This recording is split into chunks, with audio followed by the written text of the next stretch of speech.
아마 학교에서 이렇게 늦게까지 교수님들 데리고 학회했다면 벌써 살금살금 다 빠져나갔을 텐데 이렇게 남아 계셔서 존경스럽습니다.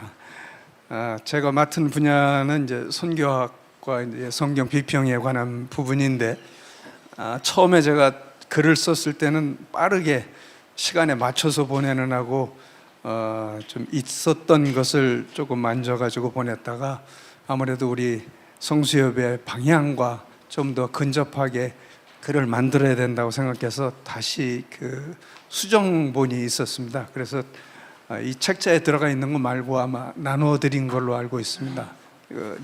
그래서 그것을 중심으로 이 책자에 들어가 있는 거 말고 나눠드린 스태프분들은 아직 못 받으신 분들 계시는 것 같아요. 좀 함께 나눠주세요. 네.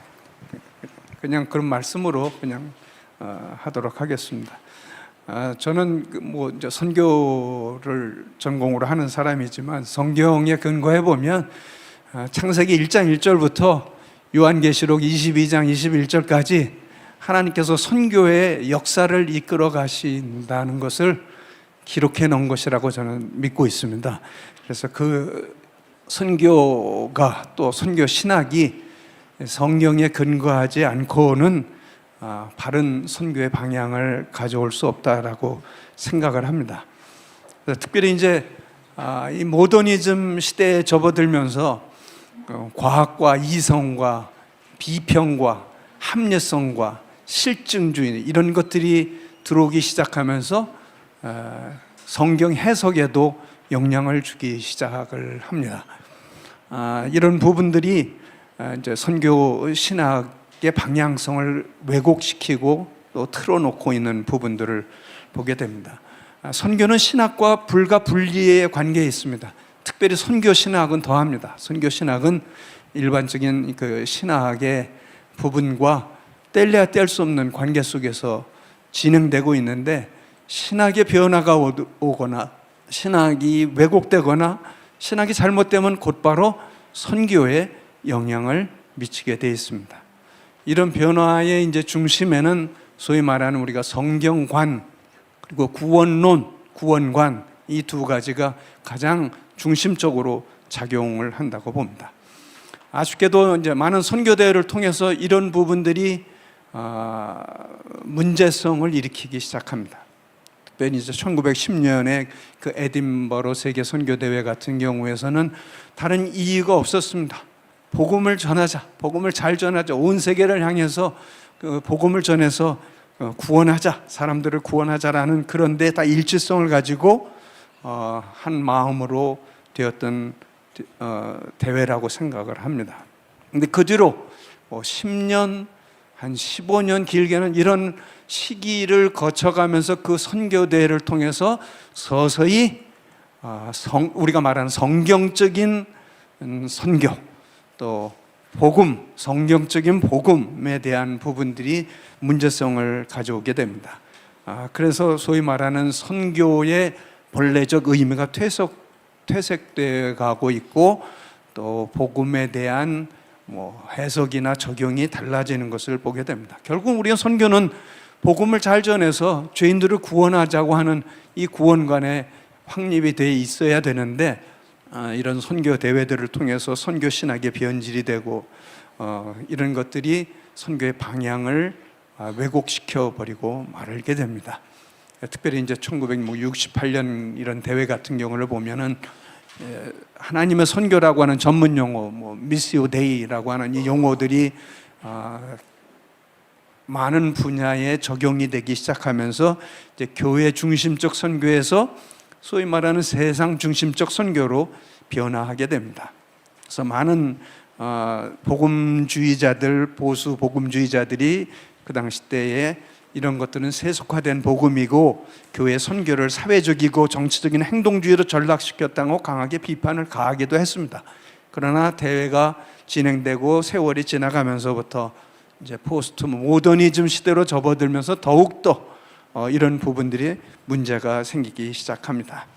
그래서 결국은 모더니즘의 그 이성과 과학과 합리주의의 영향들이 다시 포스트 모더니즘으로 넘어오면서 우리가 비판을 하고 있는 종교 다원주의, 포용주의, 혼합주의 이런 것들이 이 선교계에도, 선교 신학계에도 침투를 하게 되고 차차 퍼져 나가고 있는 상황이 되었습니다.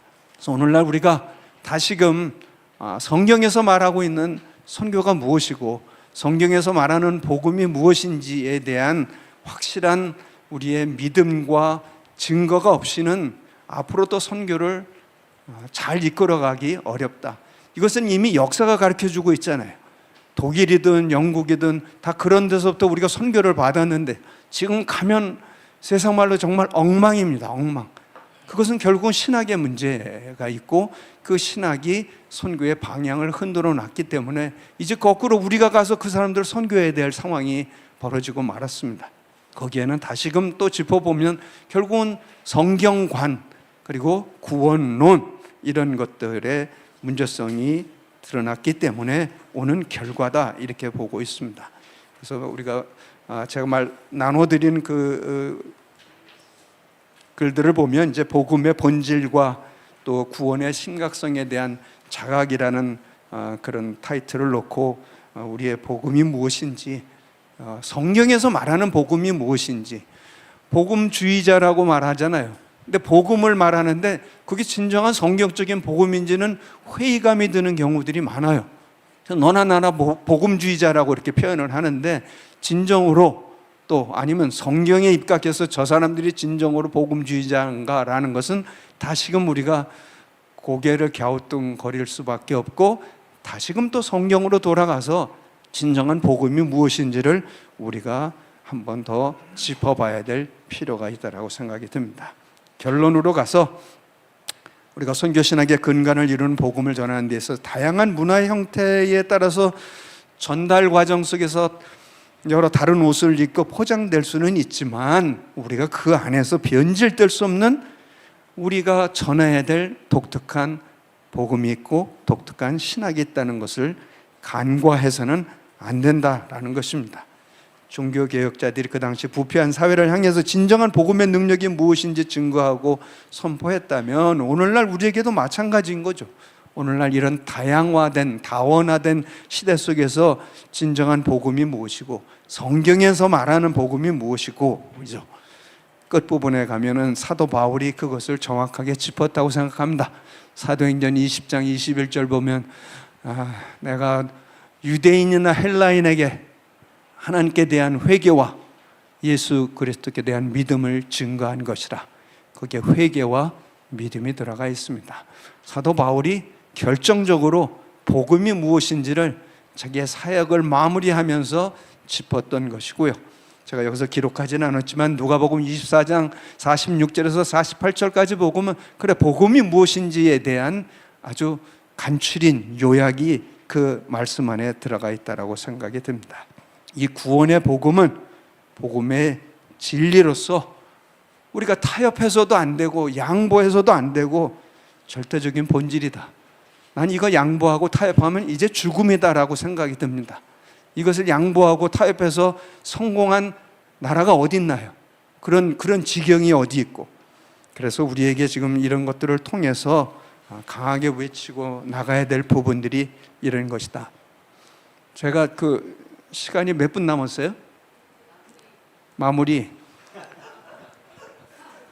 에타 린네만을 내가 만났어요. 1990년대 미국에서 공부할 때, 미국 트리니티 복음주의 신학대학에서 공부할 때 거기서 에타 린네만을 우연히 만났어요.